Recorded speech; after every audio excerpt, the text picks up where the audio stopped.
amamentação é fundamental para a saúde do bebê e recomendada como fonte exclusiva de alimento até os 6 meses. Um direito essencial e determinante para a saúde ao longo da vida. Mas vários desafios atravessam esse direito. Hoje a gente vai conversar sobre a importância da amamentação e as dificuldades enfrentadas para que ela esteja garantida pelo período necessário. Eu falo que a amamentação, ela é uma coisa de sociedade, ela pertence à sociedade. O leite materno a gente chama de alimento de padrão ouro. Então é importante que todas as crianças consigam receber o leite materno.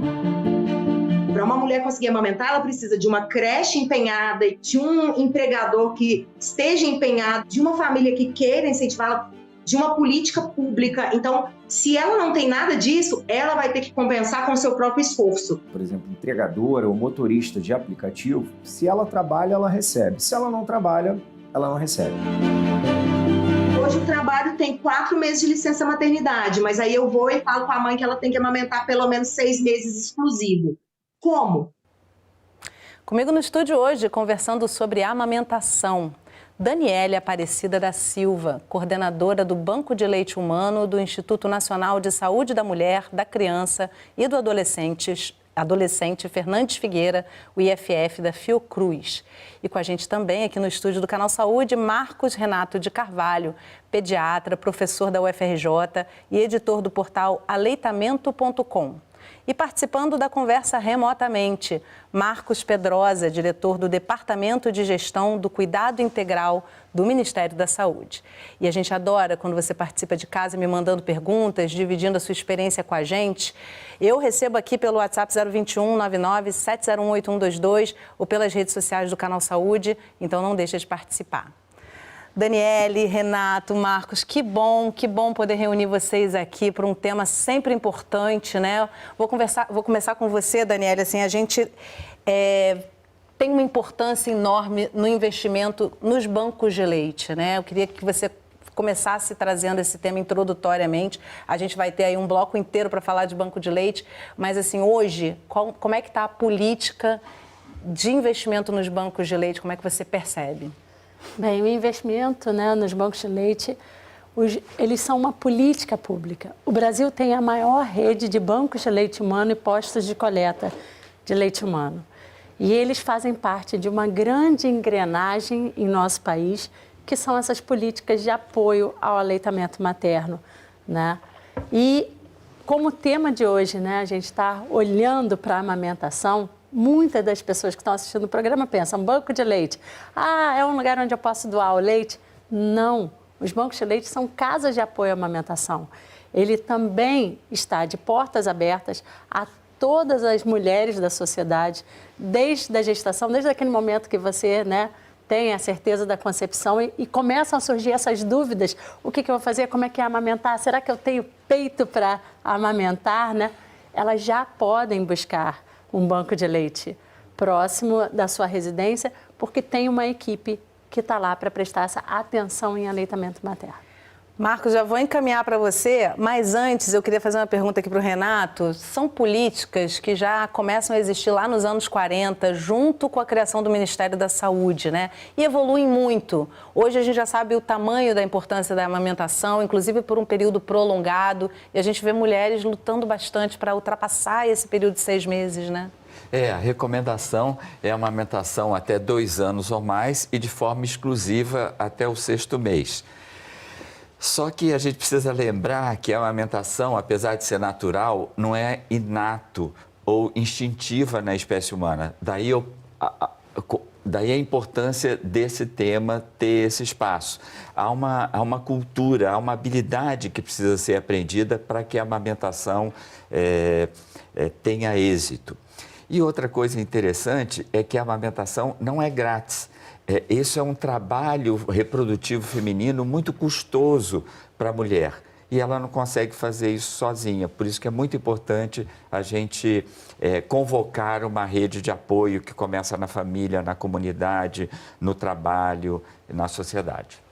Olha, a gente vai falar muito disso aqui. Eu quero até começar com o Marcos trazendo... Ontem ele conversando com a nossa produção, com o Cristóvão Paiva, bocejando. Ele pediu desculpas porque está virando noite com um bebê que ainda está em fase de amamentação, está numa fase de desmame.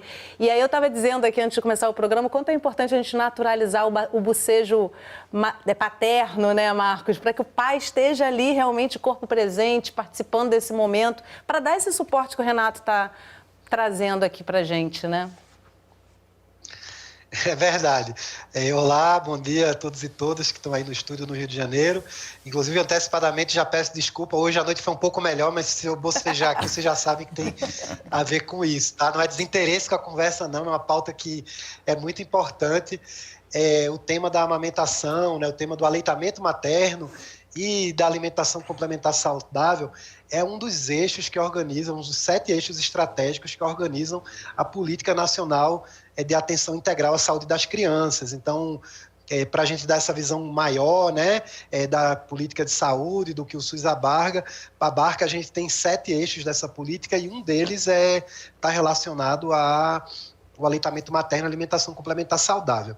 E eu acho que é muito interessante esse tema ser trazido, inclusive nessa perspectiva da necessidade da rede de apoio, seja da parceria, né, com quem você está criando a criança, seja nos casais heteronormativos, mais tradicionais, ou os arranjos novos que convivem e precisam ser também cuidados dentro do acesso universal que o SUS tem.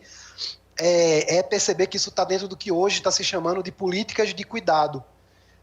A saúde enquanto direito é um tema mais consolidado, é algo que é debatido globalmente desde a Segunda Guerra Mundial, quando começou o NHS, a construção do sistema de saúde inglês, por exemplo, mas o tema do direito ao cuidado, do direito a ser cuidado, de apoiar quem cuida, é um movimento mais recente. A nossa sociedade, além de ter que cuidar com as crianças, porque estão cada vez mais preciosas com a baixa da taxa de natalidade geral, ela tem envelhecido e os idosos também necessitam de cuidado. Então, se a gente está falando de dificuldades no trabalho, dificuldades para que as mulheres possam amamentar, acho que no fim das contas tem um guarda-chuva ainda maior, que é intersetorial, junta não só a saúde, mas o desenvolvimento social, outros setores das políticas públicas. Eu acho que isso é um primeiro ponto de partida que eu queria trazer, né? O Departamento do Cuidado Integral, ele aborda essa política nessa perspectiva. Com certeza, senão a gente fica numa idealização, né? Precisa de um contexto todo apropriado para que essa criança possa ser amamentada, seja com a possibilidade da mãe amamentar ou outras possibilidades quando isso não é viável. A amamentação traz muitos benefícios para o bebê e para a mãe, mas vem acompanhada de inúmeros desafios. A amamentação ela tem uma importância extremamente complexa e grande assim, durante toda a nossa vida, desde de ações a curto prazo, médio prazo e longo prazo. O leite materno é uma fonte de nutrientes essenciais que contribuem com a nutrição e imunidade do bebê. De acordo com a Organização Pan-Americana da Saúde, a amamentação exclusiva até os 6 meses de vida traz muitos benefícios para o bebê e a mãe. Entre eles, a proteção contra infecções, a redução da mortalidade neonatal, a diminuição dos riscos de câncer de mama e de ovário nas mães, entre outros. E assim que o bebê nasce, se ele é colocado pele a pele com aquela mãe e aquele bebê começa a sugar, diminui o risco dessa mãe ter uma hemorragia imediata pós-parto, né? Então, a amamentação vai ajudar nessa contração uterina, enfim, na recuperação dessa mulher, alguns aspectos mais imediatos. Marielle Rios comenta ainda que o movimento de sucção do leite que a criança faz no seio da mãe é extremamente complexo e contribui com o desenvolvimento da musculatura da face, o que não ocorre com mamadeiras. E de uma determinada maneira que esses músculos vão puxando os ossos e auxiliando para que eles cresçam adequadamente. Então, o formato da face, o desenvolvimento da musculatura para a fala, para a deglutição, são extremamente estimulados pela amamentação. De acordo com a OMS, recomenda-se que a amamentação seja feita de forma exclusiva até os 6 meses de vida e depois deste período, no mínimo até os 2 anos de idade, associada com a alimentação regular. Porém, muitos são os obstáculos no cumprimento dessa recomendação. Eu costumo falar que o mercado de trabalho e a sociedade cobra da mulher que ela trabalhe, que ela se envolva socialmente como se não fosse mãe, né? E que ela seja mãe como se ela não trabalhasse. Então, a gente precisa dar espaço para essa função. Então, hoje o trabalho tem 4 meses de licença maternidade, mas eu vou e falo com a mãe que ela tem que amamentar pelo menos 6 meses exclusivo. Como? Leandro Antunes, advogado trabalhista, comenta que atualmente são garantidos por lei 4 meses de licença maternidade para trabalhadoras CLT e 2 intervalos de 30 minutos quando elas retornam ao trabalho. O intervalo que é muito difícil, no final das contas, de ser materializado, porque muitas empresas não têm condições, não têm creches adequadas, lugares, na verdade, né, adequados para a amamentação, e a mamãe não consegue ir à sua casa e retornar ao serviço ainda amamentando. Em 2008, o governo federal instituiu o programa Empresa Cidadã, que se destina a prorrogar por 60 dias a licença maternidade para as trabalhadoras de empresas cadastradas, que, em troca, recebem benefícios fiscais. Leandro Antunes pontua que, apesar de ser um bom estímulo à amamentação, é uma conduta que se reflete na minoria dos casos e que, quando analisamos os profissionais autônomos, a realidade é ainda mais difícil. Se a gente parar para analisar, né, e pegar como exemplo por exemplo, entregadora ou motorista de aplicativo, a gente fica imaginando, se ela trabalha, ela recebe. Se ela não trabalha, ela não recebe. Ele explica que, nesses casos, os profissionais autônomos contribuintes do INSS têm direito a um auxílio maternidade, que varia de acordo com a ocupação da segurada. É um auxílio que, teoricamente, vai ajudar ela na manutenção de vida. Agora, não sabemos no que aquilo ali efetivamente possa, digamos, descompensar o seu padrão econômico. Porque eu posso ter uma mulher, por exemplo, trabalhando como autônoma, que ela pode arrecadar um valor bem razoável por mês, e aí quando ela, por exemplo, fica grávida e dá entrada lá no seu salário maternidade e tudo mais, né, no período da maternidade, ela vai ter algo bem menor do que efetivamente ela teria prestando serviços, né? Para Marielle Rios, outro grave problema de desestímulo à amamentação é o marketing da indústria de fórmulas. Nós temos um marketing muito agressivo, né, que não trabalha só com os pais, mas trabalha também com os profissionais de saúde. E por mais que existe uma estratégia publicitária ali de dizer que eles também prezam pelo aleitamento materno, a gente sabe que para essa indústria bater as metas, né, de vendas, alguém tem que amamentar menos. Então, são metas incompatíveis, né? Então, existe um conflito de interesse muito grande ali. Ela ressalta que esses obstáculos, somados a uma cultura do desmame e a falta de políticas públicas destinadas às mães, são graves impeditivos para que a amamentação seja executada dentro do que é recomendado. Eu falo que a amamentação, ela é uma coisa de sociedade, ela pertence à sociedade, né? Não é uma coisa só da mulher. Para uma mulher conseguir amamentar, ela precisa de uma creche empenhada e com conhecimento para auxiliar, de um empregador que esteja empenhado e queira incentivá-la, de uma família que queira incentivá-la, de uma política pública. Então, se ela não tem nada disso, ela vai ter que compensar com o seu próprio esforço. Então, costuma ser muito pesado e muito exaustivo. Olha, a gente já está de volta aqui, o papo aqui entre os convidados está assim, porque é tão complexo, né? Tudo isso que a gente tem por trás do poder amamentar. É tão complexo que a gente está aqui fervilhando com várias questões e você que está em casa também pode participar disso. A gente está recebendo perguntas da audiência, mas você que é mãe e está amamentando, compartilha a sua experiência com a gente. Você que é pai, está participando, participa aqui também, dá a sua mensagem aqui para a gente. Eu vou trazer uma questão que a Mônica Schmidt mandou para a gente via Instagram. Vou trazer para você, Renato, para iniciar esse debate, porque tem um pouco a ver com o que a gente ficou conversando aqui enquanto rolava a matéria. Como é que as empresas deveriam apoiar as mães na amamentação? E aí a gente estava falando sobre um pacto social, enfim, e convido também Daniele e Marcos a fazerem comentários. Excelente pergunta. É o tema da Semana Mundial desse ano, que a gente vai comemorar no Agosto Dourado, que é o apoio à amamentação à mulher trabalhadora. O fato dela voltar ao trabalho formal não deveria ser causa de desmame. Então, há empresas, por exemplo, Cidadãs, que é um programa da Receita Federal, onde a licença vai de 4 a 6 meses e a licença paternidade de 5 para 20 dias. Creche no local de trabalho é fundamental. Salas de apoio à amamentação, para que durante o expediente, se ela não puder estar com seu bebê, ela possa retirar o leite com determinada frequência e transportar esse leite com segurança para que esse leite seja dado para o seu bebê no dia seguinte.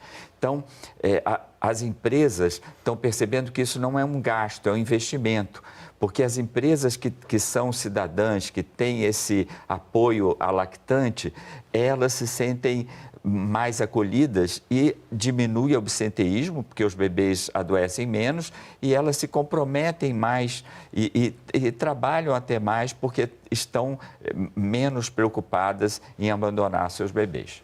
Quer comentar, Daniele? Claro, claro. A gente tem muitos exemplos. Isso que o Dr. Marcos está falando aqui, né? Lembrando que é uma política pública, o apoio à mulher trabalhadora, né? Ter uma sala de apoio à amamentação dentro de uma empresa também é muito importante. E a gente estava aqui conversando, né, que há muito tempo atrás a gente ouviu, né, de uma representante de uma empresa justamente isso. Você imagina, quem está vendo o programa, assistindo o programa agora, né, que a mulher que está amamentando sabe que há um incômodo quando seu peito está cheio de leite, né? Isso pode trazer também algumas outras intercorrências. Então, se você está trabalhando e naquele ambiente de trabalho você tem um lugar para ir, expressar o seu leite, retirar o seu leite, deixar guardado, banheiro, né? Que não pode ser no banheiro ou não pode ser para a sala de trabalho. Muitas vezes a gente ouve isso da mulher. Conservar esse leite padrão ouro. Mas não tem, não é simples, não tem um lugar para conservar. Ou, fecha aqui a porta, peraí que eu vou tirar aqui, meu leite é rápido. Não, um local onde essa mulher se sinta acolhida, né? A saúde do trabalhador ajude a ela a ter esse espaço, que ela possa tirar esse leite, manter esse leite e levar para casa. Então, ou seja, aquele momento que ela está no meio de uma reunião, está resolvendo um processo, alguma coisa, que ela está com o peito inchado, que ela está, né, se sentindo incomodada, o rendimento ali cai.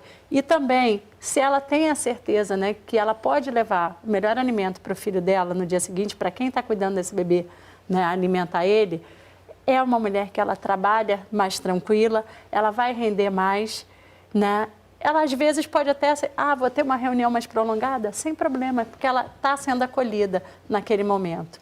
E aí a gente tem empresas que vão além disso aqui, né, na cidade do Rio, que para além dela acolher a mulher trabalhadora, ela também acolhe a esposa do trabalhador, porque é um momento que essa empresa pode orientar quanto à amamentação, é um momento que ela pode ali dar dicas não só para o pai, chama aquele pai trabalhador também naquele momento para ouvir sobre a amamentação, porque ele é o grande parceiro, como a gente já falou aqui. O Marcos, quando a gente estava aqui durante a matéria comentando, falou um pacto social, realmente é um pacto social super importante e complexo, né, Marcos? Porque, na verdade, a gente está falando aqui de empresas privadas, mas a gente sabe que nem toda empresa tem a condição necessária para fazer, né? Empresas menores vão ter maiores dificuldades. Como é que seria esse pacto social? Em que medida ele é uma utopia ou ele é viável? Eu acho que esse pacto social em torno do cuidado, ele é uma construção.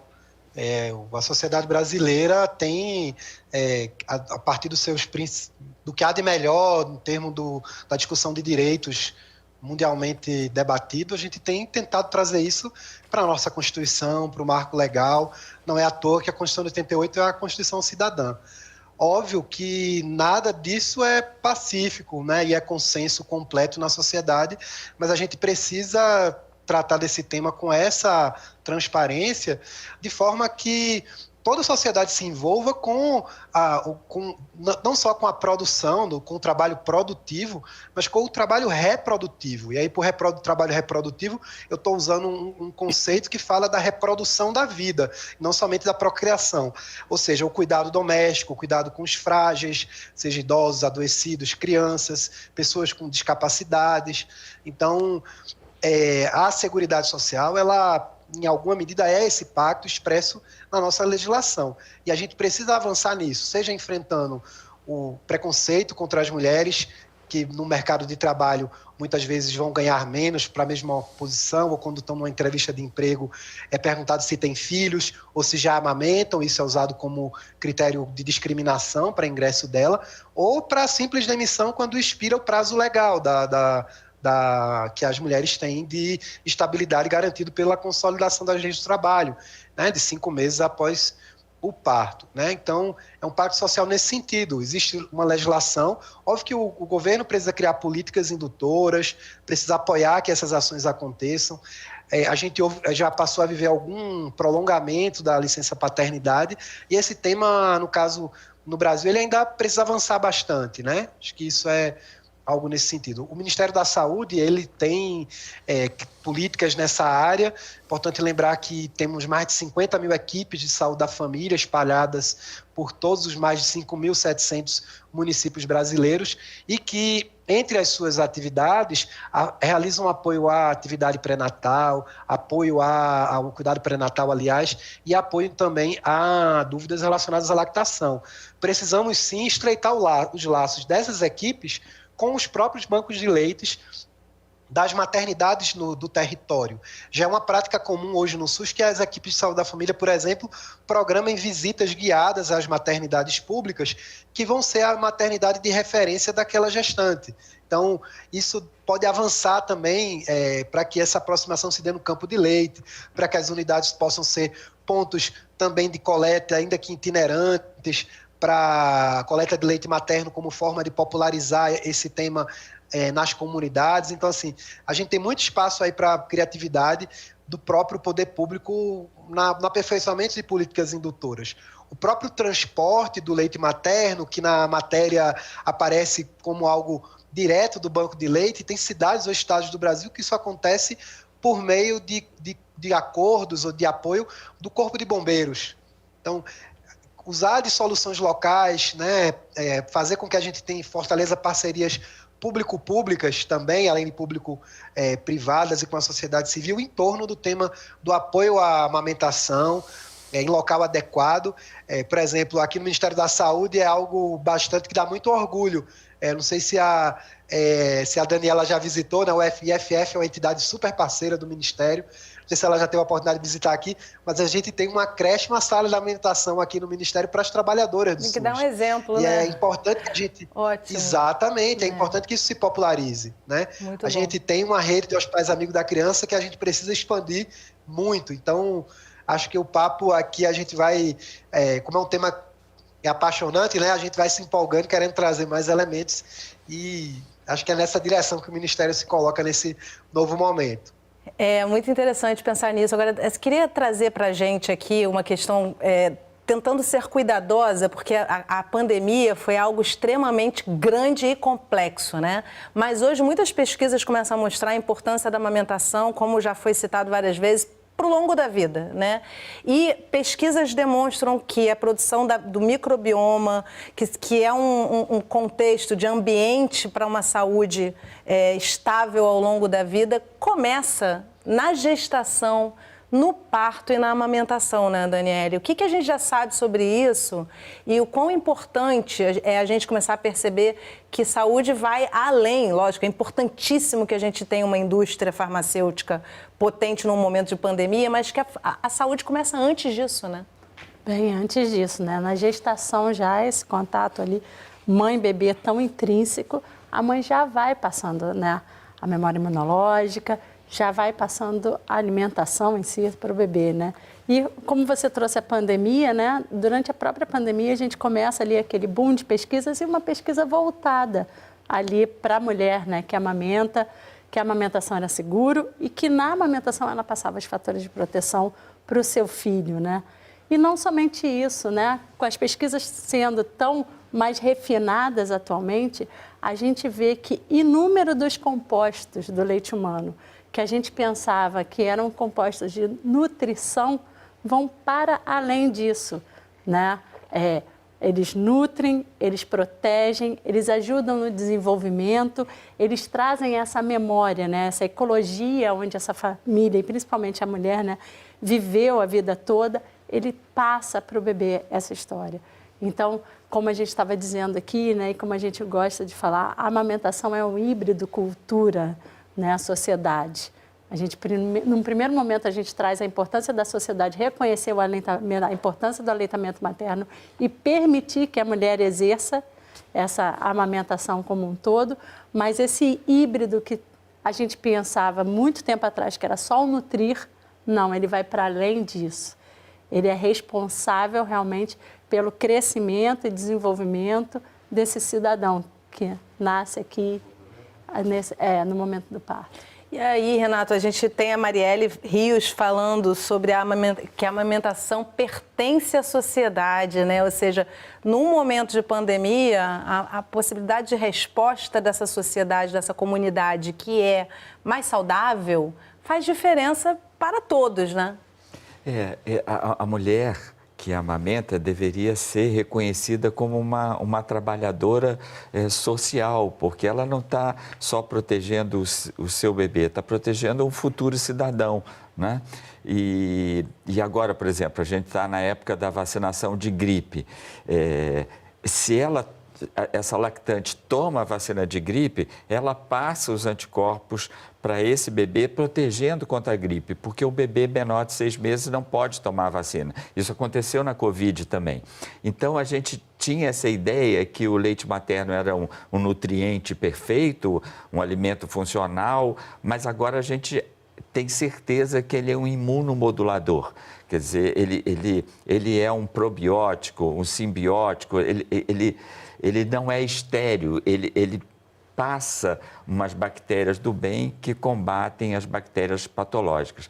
Por isso que a mulher lactante que está amamentando deveria ter maior proteção social, deveria ter uma rede de apoio mais instituída nas maternidades, na rede básica de saúde, no trabalho, nas escolas, nas universidades, porque ela faz um trabalho para a sociedade. E aí é interessante a gente pensar nessa rede de apoio nos bancos de leite humano. E a gente vai fazer um intervalo rapidinho, mas no próximo bloco a gente vai falar dessa rede nessa rede de banco de leite humano do Sistema Único de Saúde. A gente volta já, não sai daí.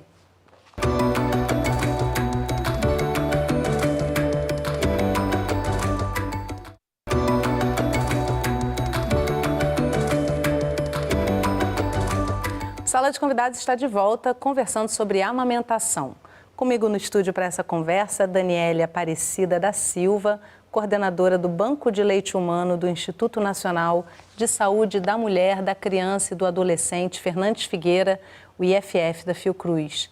E também comigo no estúdio, Marcos Renato de Carvalho, pediatra, professor da UFRJ e editor do portal aleitamento.com. E participando da conversa remotamente, Marcos Pedrosa, diretor do Departamento de Gestão do Cuidado Integral do Ministério da Saúde. E você que ainda não participou do programa hoje, me manda suas perguntas, seus comentários pelo WhatsApp 021 99701 8122 ou pelas redes sociais do Canal Saúde.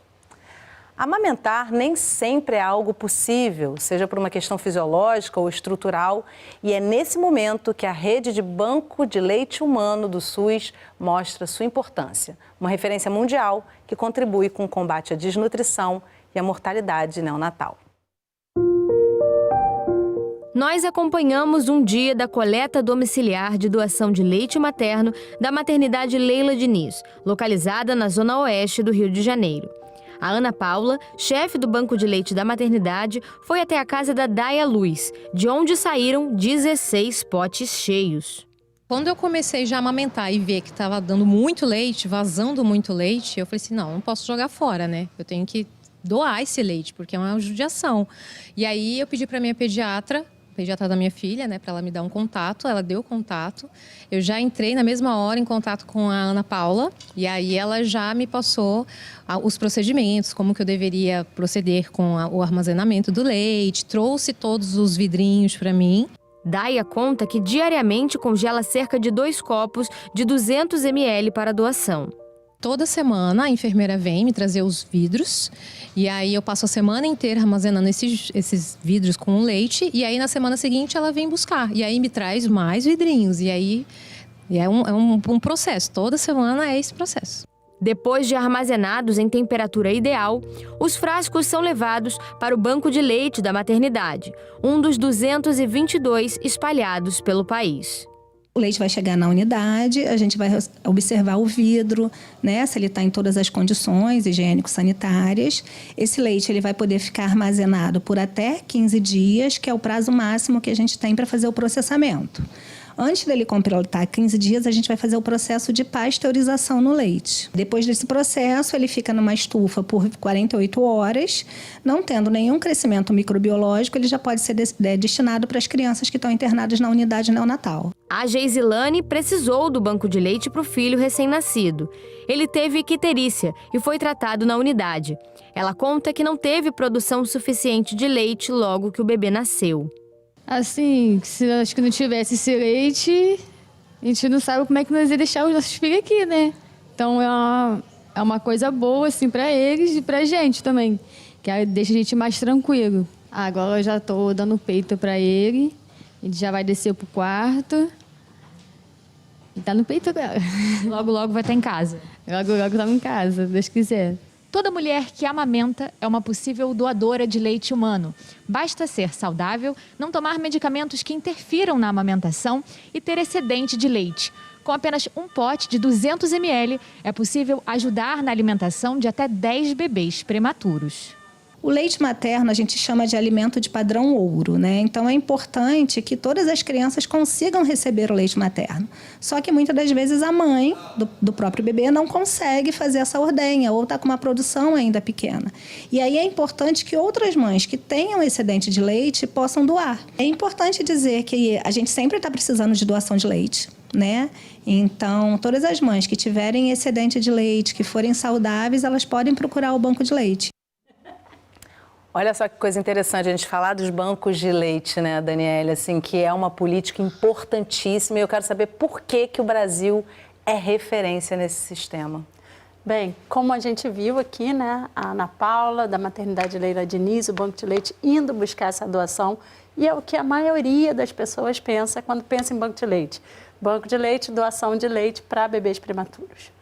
A gente traz esse modelo da Europa, né, na década de 40, mas foi na década de 80 que a gente traz uma outra metodologia para esses bancos de leite. Ou seja, para a mulher ter leite, ela precisa amamentar.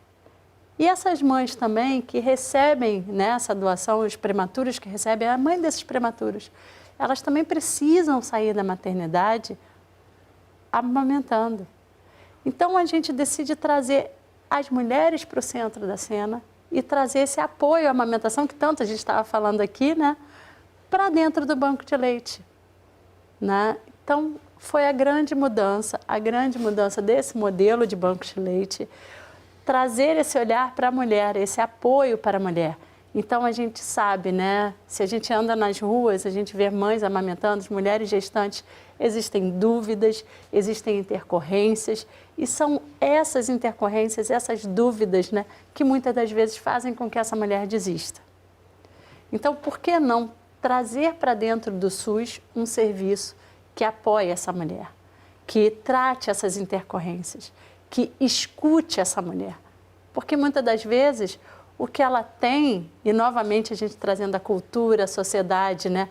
Como é que foi a vivência dela com o aleitamento materno até agora? Será que a mãe dela amamentou ela? Será que existiam culturas envolvidas? Será que ela vai olhar para o leite dela e vai ver só sair uma gotinha e falar, não tenho leite? Porque a gente adulto aqui, a gente pega uma caneca dessa todo dia de manhã, né? E, não, ela tem que... Você falou de será que ela foi amamentada? Imediatamente me veio uma coisa na cabeça, né? Bom, se ela nasceu nos anos 70, ela foi amamentada com leite em pó, que era dito que era muito melhor que leite materno. Mas antes de a gente entrar nesse tema da industrialização, que eu acho super importante, eu queria ainda falando aqui da rede de bancos de leite humano, Marcos, me confirma se esse número está certo ou me corrija, 222 bancos de leite no país. Eu queria que você falasse um pouquinho, até você passou por perto desse tema aí, da regionalização, né? É você respeitar uma cultura local e levar essa rede de bancos de leite de forma que ela agregue, abrace essa mulher e esse bebê num país continental como o Brasil, né? Isso, é um desafio, né? O Brasil tem mais de 200 milhões de habitantes e é o único país desse porte que tem um sistema de saúde universal. Acho que isso é importante colocar. Então, é um desafio pensar. Mas justamente nesse tema da regionalização é o tema no qual o SUS hoje mais está debruçado nos seus espaços tripartite, que envolvem o governo federal, as secretarias estaduais de saúde e secretarias municipais. O país hoje já está dividido em macro-regiões e a ideia é que isso ajude a dirigir a expansão a partir de uma distribuição no espacial que considere onde, de fato, as pessoas vivem, que é no território, que é nas cidades vizinhas. E sabemos que a enorme maioria dos municípios do Brasil, mais de 80%, ou seja, mais de 4 mil, tem menos de 50 mil habitantes. Então, é algo que é importante a gente ter clareza de que fazer chegar em todos os locais uma política que promova o aleitamento materno e o acesso a bancos de leite em contextos em que isso é necessário, o nosso desafio é enorme. Isso passa por fortalecer a rede de banco de leite, de fato são 228 bancos de leite, né, que integram essa rede, e ampliar também os 240 pontos de coleta que estão espalhados pelo Brasil. E a gente tem discutido também aqui, o nosso departamento ele integra a Secretaria de Atenção Primária à Saúde, então temos debatido como isso também precisa entrar na agenda e no processo de trabalho das equipes, fortalecendo essa parceria com os bancos de leite nos territórios. Então, garantindo transporte, né, para que esse leite chegue ao local correto, garantindo a promoção do aleitamento materno. Muitas vezes é preciso dialogar com a comunidade, o adversário, o inimigo do aleitamento muitas vezes é o vizinho ou mora na própria casa, a partir de ideias equivocadas que precisam ser combatidas, de que o leite é fraco, ou de que o leite tem algum problema, ou que determinado medicamento precisa ser suspendido o aleitamento materno quando está no uso dele. Óbvio que há situações em que isso é necessário e que deve ter sempre, na dúvida, a supervisão da equipe de saúde, território onde a pessoa vivencia, né? E a gente fala muito da atenção primária porque ela está espalhada nos bairros onde as pessoas moram. Ninguém espera que a gente vai ter hospital a cada esquina, mas a gente espera que o acesso à atenção primária, a um local de vacinação, nas salas de vacina, acesso a medicamento, curativo e orientação no campo dos cuidados primários, a gente espera que isso aconteça na atenção primária. Então, podendo contar com a referência também nos bancos de leite e o acesso direto aos bancos de leite, que isso é estimulado. Assim, eu já tive a oportunidade de ter que visitar banco de leite com a minha companheira aqui no começo da gravidez, no começo do aleitamento do meu filho. A gente teve complicações, minha esposa teve, viu, Marcos? Ela teve mastite de repetição, com muito alguma comum, complexidade, né? Com abscessos, né, e tudo. Teve que ter um acompanhamento bem próximo e a gente contou com o apoio de profissionais de saúde do campo da ginecologia obstetrícia, pediatras e também enfermeiros ligados à amamentação, inclusive no banco de leite aqui do HMIB, que é o hospital de referência aqui no DF, que é um serviço que tem que estar aberto para a população, tem que estar aberto direto, né? Não pode ser por mediante agendamento. É importante, a Daniele vai concordar comigo, tem que facilitar o acesso da população por canais ao banco de leite, para uma mãe, uma família recorrer a um banco de leite no hospital, alguma coisa está incomodando ou preocupando muito a essa família, isso tem que ser valorizado, seja nos bancos de leite, seja no acolhimento das unidades básicas de saúde. Isso não pode ser secundarizado, sabe? Quando vem uma queixa relacionada a isso, a equipe tem que entender o impacto que isso tem. O último dado, Yasmine, para a gente retomar aqui o papo, que é assim, se a gente considerar uma única intervenção que vai salvar, vai ter potencial de reduzir a mortalidade infantil entre menores de 5 anos, essa intervenção é a promoção do aleitamento materno. Ela, na avaliação do Ministério da Saúde, né, que a gente tem de evidência científica, significa reduzir 13% da mortalidade infantil na faixa etária menor de 5 anos. Então, enquanto intervenção única, é a mais estratégica de todas. Óbvio que a gente não vai enfrentar algo assim com uma iniciativa só. É só para dar a magnitude que esse tema tem e que tem que entrar na agenda das equipes de saúde da família em todos os profissionais de saúde que atuam no SUS. Marcos trouxe várias questões aqui e várias perguntas que eu tenho para fazer para vocês. A primeira delas, eu acho que ele traz uma questão super importante, que a gente estava comentando sobre isso aqui no intervalo, a questão do treinamento desse profissional que vai lidar com esse momento da mãe, do bebê, do pai. Como é que é esse treinamento? Que fatores são importantes se observar, além de, claro, uma sensibilização para a importância dessa fase, né? Não é fácil, amamentar não é fácil e precisa de apoio. E os profissionais de saúde, às vezes, não têm dimensão da complexidade que é amamentar e das intercorrências que aparecem nesse processo. Por isso que nos hospitais, maternidades que são amigas da criança, há um curso de manejo clínico da lactação de pelo menos 24 horas, teórico-prático. Aqui no estado do Rio de Janeiro, a gente tem umas unidades básicas amigas da amamentação, onde o curso de manejo clínico é de 40 horas. E também no Ministério da Saúde tem a estratégia Amamenta, Alimenta Brasil, onde os profissionais também precisam ter capacidade em manejo clínico, né? E não é só uma técnica que é necessária do posicionamento, de como a prolactina ou ocitocina age, mas também uma habilidade de aconselhamento, de acolher essa mulher com uma escuta proativa, sem dar ordens, sem impor soluções, sem julgar, exatamente. Então, isso a gente chama de princípios básicos do aconselhamento e está na hora do Ministério da Saúde retomar esses cursos que ficaram parados no último governo. E aí, Daniele, uma coisa importante da gente trazer também, né? Os bancos de leite, eles estão abertos para todas as mães, para todas as famílias, né? Não somente aquelas mulheres que tiveram seus bebês nas maternidades do SUS, né? Não. Os bancos de leite, eles são portas abertas para a sociedade. Eu falei, né? Os bancos de leite, eles estão dentro de unidades do Sistema Único de Saúde, mas atendemos a toda mulher com intercorrências, com dúvidas, todas as mulheres que precisarem desse serviço. Então, independente de onde você tenha tido o seu bebê, em que hospital, né, você teve o seu parto, você pode buscar dentro da nossa página, né, o banco de leite mais próximo ou pelo 136, telefone do Ministério da Saúde.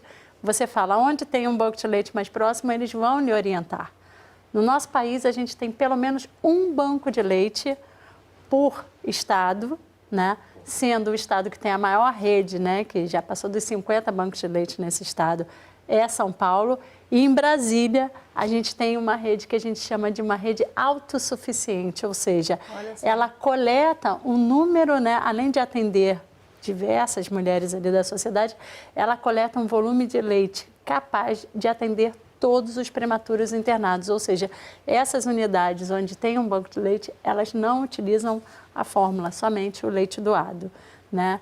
E lembrando também, né, como bem o Dr. Marcos falou, que esses bancos de leite, para apoiar a mulher, eles têm uma equipe multidisciplinar, uma equipe que passou por todos esses treinamentos, que traz ali um pediatra, traz uma enfermeira, uma nutricionista, uma psicóloga, traz a fono.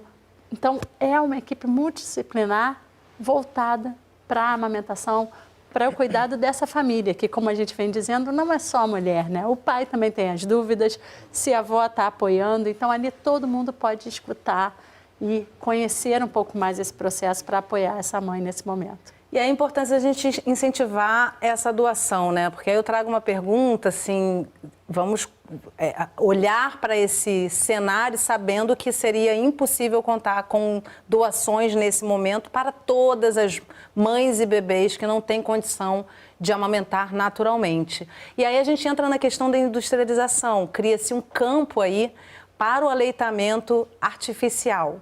E a pergunta que eu queria fazer, eu acho que é um serviço, Renato, porque assim, quando de fato é necessário introduzir um leite industrializado, que diz lá, né, na embalagem diz, dê prioridade ao leite materno e mas a gente sabe que para essa indústria lucrar, alguém precisa não amamentar, né, com leite natural. Então, assim, quando que é de fato indicado que essa mãe passe a substituir por mamadeira, por um leite industrializado, essa amamentação?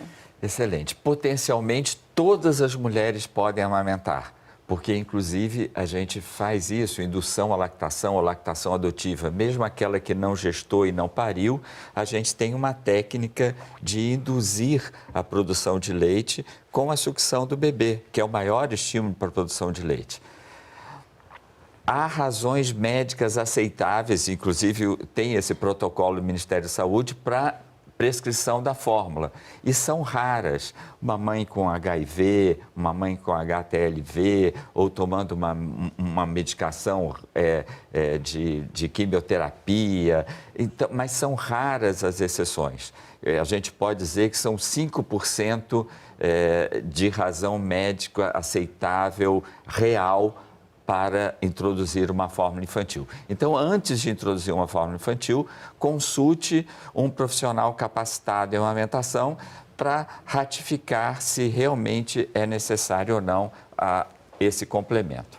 Marcos, como é que estão as indicações aí do Ministério da Saúde? Peço para complementar aqui, fazer qualquer comentário a respeito dessa fala do Renato. Isso, o Renato foi bastante preciso, são poucas indicações, são poucas as situações que contraindicam a amamentação. Elas vão estar relacionadas a algumas doenças com transmissão vertical, que a gente fala, né, que podem ser transmitidas pela amamentação, pelo leite materno, e algumas outras situações clínicas que ele também citou. O que nos preocupa mais não são essas situações que, em geral, esperamos que contem sempre, né, com o acompanhamento de uma equipe de saúde, para decidir junto, acompanhar, garantir que a criança tenha o aporte nutricional adequado e a melhor dieta possível e disponível dentro do que o SUS disponibiliza, do que aquela família tem interesse, né? É um elemento em que a prescrição ela é muito pactuada, né, individualizada entre a família e a equipe. Mas o que nos preocupa mesmo nos preocupa mais ainda, na realidade, são as falsas contraindicações, que essas são as que a gente pode, de fato, enfrentar para tirar do meio do caminho situações que não são reais na contraindicação do aleitamento. Então, por exemplo, durante uma gravidez, a mulher está gestando um segundo filho e quer seguir a amamentação. Não é uma contraindicação absoluta ela amamentar, né? Ou faz uso de alguns medicamentos, vai ter que ter uma orientação médica para trocar por um medicamento seguro. E aí é importante, mais uma vez, enquanto serviço, incentivar que as pessoas procurem, né, uma equipe de saúde, um atendimento médico, quando tiverem alguma situação dessa de uso contínuo de um medicamento e estiverem gestantes ou durante a lactação, para que essa dúvida, né, e essa decisão possa ser tomada com precisão. E o Ministério da Saúde quer promover, sem dúvida, o aleitamento. A gente tem em breve aí um mês que tradicionalmente a gente faz uma divulgação forte da presença dos bancos de leite, né, que está se aproximando essa campanha. E no mês de agosto também da campanha O Agosto Dourado, né, que promove a amamentação, onde a gente incentiva as pessoas a inundarem as redes com imagens de amamentação para promover todos esses benefícios, né? A gente falou aqui dos benefícios para as crianças, na redução da mortalidade infantil, na proteção de algumas doenças transmissíveis e que se garante a proteção durante o aleitamento, mas inclusive os estudos que vão relacionar o aleitamento materno como um fator de proteção para a idade adulta, né?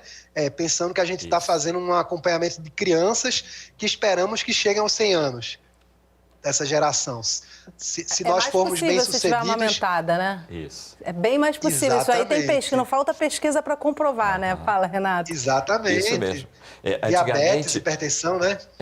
Isso, diabetes, hipertensão, obesidade, porque antigamente a gente achava que só a população de baixa renda precisava de amamentação. Hoje a gente tem certeza que toda a população precisa, porque você está prevenindo essas doenças das populações desenvolvidas e também alergias, doenças autoimunes, que a gente já sabe que o leite materno, espécie específico, protege. Não é coincidência que a gente esteja vendo um volume cada vez maior, estatístico mesmo, dessas doenças entre a população, ao mesmo tempo em que a gente tem uma industrialização se potencializando aí desde meados da década de 40, né, e progressivamente ampliando muito, né, em substituição de um alimento, passa-se ter uma comida processada, que nosso corpo nem reconhece de fato como comida, né? Daniela, você queria comentar? Sim, eu vou comentar ali a fala do Dr. Marcos, né, quanto ao Dia Mundial de Doação. Ele está aqui batendo na... períodos de baixa, né? É importante a gente falar disso. Esse ano foi um ano atípico, né? Que a gente estendeu, geralmente, esse período de baixa. Ele vem ali das festas de final de ano até o Carnaval, mas esse ano se estendeu um pouquinho. E agora a gente vem começando a normalizar, né? E trazendo a sociedade como um todo para participar do Dia Mundial. No final do ano passado, a gente lançou um edital pelo slogan, né? Pelo slogan a ser utilizado na mobilização social do dia 19 de maio. E fechamos, né, todo o processo de escolha, todo o processo, ele envolveu a sociedade como um todo, era aberto para a rede global de bancos de leite humano, não só para a rede brasileira, mas todo o mundo participando. A gente recebeu esse ano mais de 1.500 sugestões de slogan, então foi difícil realmente. A gente criou um comitê para fazer uma pré-seleção desses slogans, chegando a 40, e esses 40 foram votados por mais de 600 pessoas em toda a sociedade, em todos os países que ali participaram, né? América Latina, América Central, América do Norte, Europa e África, que foram os grandes participantes desse evento. E a gente já tem um tema para ser trabalhado, né? Que é um pequeno gesto alimenta grandes sonhos, doe leite materno. Olha que lindo, né? Então, de fato... E é a nossa realidade, né? Enquanto uma mãe está em casa, né? Como é que apareceu na reportagem aqui, ela expressa o leite, ela envia para o banco de leite, ela não tem ideia que dentro daquele potinho ela vai estar alimentando uma criança que vai crescer saudável e que vai ter os primeiros sonhos, né? De chutar uma bola, de andar de bicicleta, vai permitir essa criança de ir para a escola e se tornar, quem sabe, um médico que vai cuidar de outras crianças, vai se tornar um engenheiro que vai construir prédios e aí por diante. E o vínculo que se cria com a mãe, né, gente? Não tem momento melhor para se fazer isso. Uma curiosidade, como é que ficou a doação durante a pandemia? Incrivelmente melhor. Jura? Conseguiram manter o nível das doações, coisa boa, né? Justamente o que a gente estava discutindo no primeiro bloco, que é a mulher trabalhadora. Quando a mulher ela é uma doadora, ela retorna ao trabalho, ela acaba parando, né, a doação dela, pelo limitante ter que sair de casa. Durante a pandemia, instituído o home office, essa mulher ela fica mais, né, ali com o bebê, ela passa a amamentar por mais tempo e com isso ela doa por mais tempo. Quando a gente notificou, né, que a doação era segura, também, né? Ela está ali disponível, a amamentação sobre livre demanda, mesmo que ela estivesse em home office, assim, pelos aplicativos da vida, pelos chats da vida, era só ali, gente, vou desligar a câmera um pouquinho que eu vou amamentar aqui. Então, era a amamentação em livre demanda acontecendo, né? E a doação foi assim... Que bom. Aumentada. Que então, bom.